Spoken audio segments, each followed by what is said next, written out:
حضرت عبداللہ ابن مسعود رضی اللہ تعالیٰ عنہ فرماتے زیادہ باتیں کرنے والا عالم نہیں ہوتا۔ حضور پھر عالم کون ہوتا ہے؟ فرمایا پڑھو قرآن، انما یخشی اللہ من عبادہ العلماء۔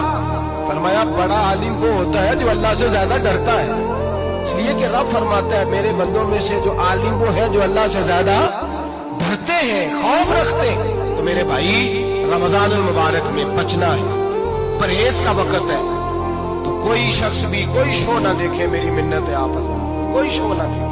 عورت کا دوپٹہ ہے تو ہمیں تو تماشے پہ لگا دیا گیا، عجیب قسم کے ایکٹر آ گئے اور مذہب سکھا رہے ہیں۔ میری اپیل ہے آپ سے کہ سحری افطاری کے وقت ٹیلی ویژن بند رکھیں، کیا چیز کھول کے رکھیں؟ یا قرآن کھول کے رکھیں یا رسول اللہ کا فرمان کھول کے رکھیں۔ اللہ رسول کی طرف توجہ رکھیں، وہ سیکھنے سکھانے کا وقت ہے۔ چھوڑیں گویوں سے دین سیکھا جائے گا، ہمیں کوئی شکوا نہیں ہے، پکی توبہ کریں، سویرے آئیں۔